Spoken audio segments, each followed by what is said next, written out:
You know, inside every single one of us is a microscopic city, a bustling economy that literally never ever sleeps.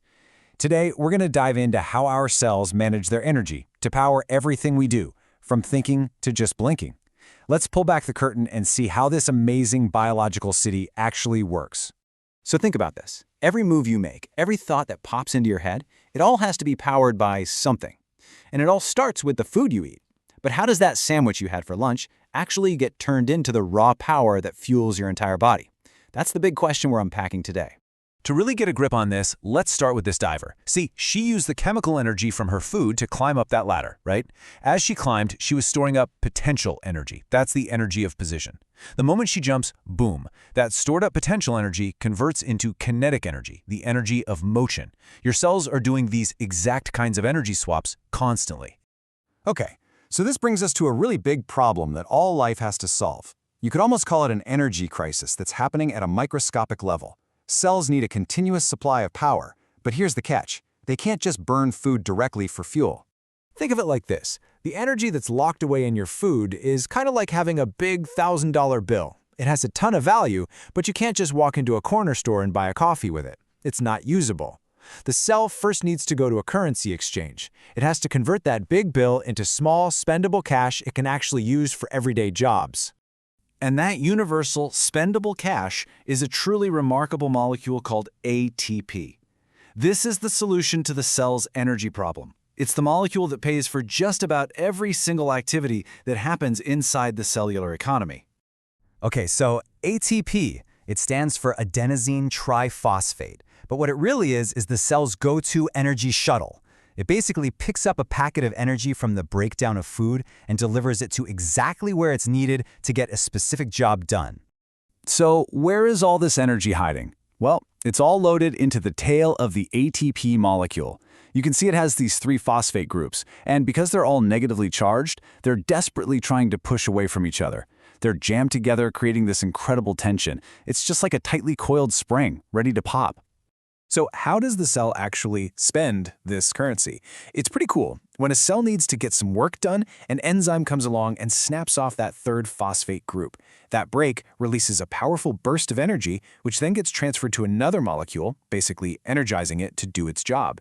And what's left behind is ADP, adenosine diphosphate. Di for 2, because it only has 2 phosphates left. And what kind of jobs are we talking about here? All sorts. ATP pays for mechanical work, like the tiny protein motors that make your muscles contract. It fuels transport work, like the pumps that are constantly moving things across the cell's membranes. And it drives chemical work, providing the energy needed to build all the complex molecules that make you, you. Now, you might be thinking, if the cell is spending ATP like this all the time, wouldn't it run out like instantly? Well, no, because ATP isn't a single-use thing. Instead, it works more like a rechargeable battery, part of this incredibly efficient non-stop cycle.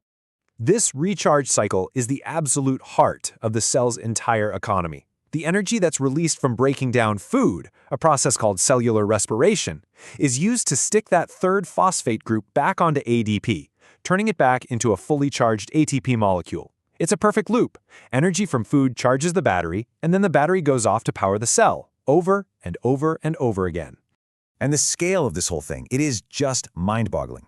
Get this, a single working muscle cell consumes and regenerates about 10 million molecules of ATP every single second.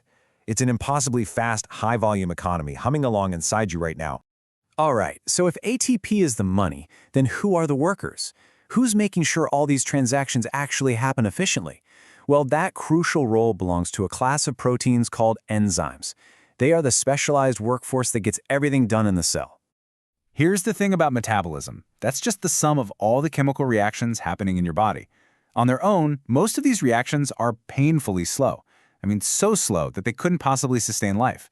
They desperately need a catalyst, a helper, to speed things up. So how do enzymes work their magic?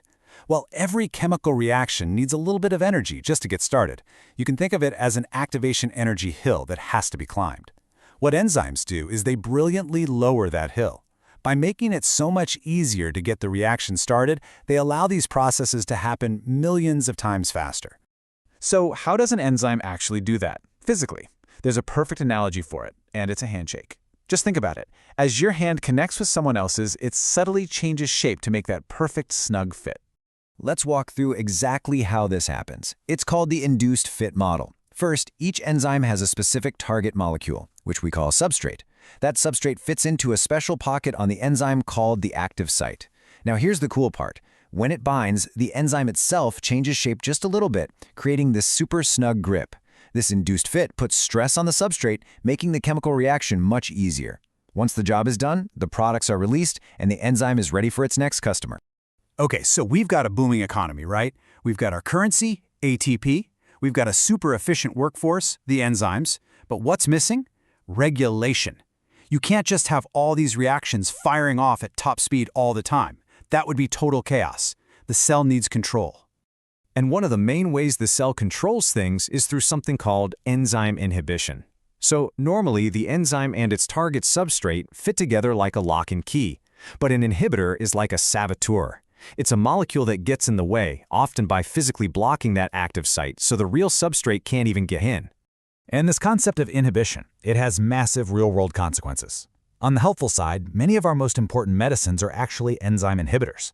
Penicillin works by blocking an enzyme that bacteria need to build their cell walls. Ibuprofen inhibits an enzyme involved in sending pain signals. But inhibitors can also be incredibly harmful poisons, like nerve gas or certain pesticides, which work by shutting down enzymes that are absolutely essential for life. It's a really profound idea when you stop and think about it. The foundation of so much of modern medicine is built on understanding how to control the cell's tiny workforce. By designing molecules that can selectively block specific enzymes, we can fight diseases, manage pain, and so much more. So let's just bring it all home. We've seen this incredible cellular economy that runs on the currency of ATP, is driven by the tireless workforce of enzymes, and is finally controlled by a system of regulation. And this isn't just some clever metaphor, it's the fundamental framework for understanding everything from health to disease. This all leaves us with one last, really exciting thought. We've gotten pretty good at influencing this cellular economy from the outside with drugs. But as our understanding deepens, what happens when we can start engineering this economy from the inside? That question is right at the heart of the future of cellular engineering and nanotechnology.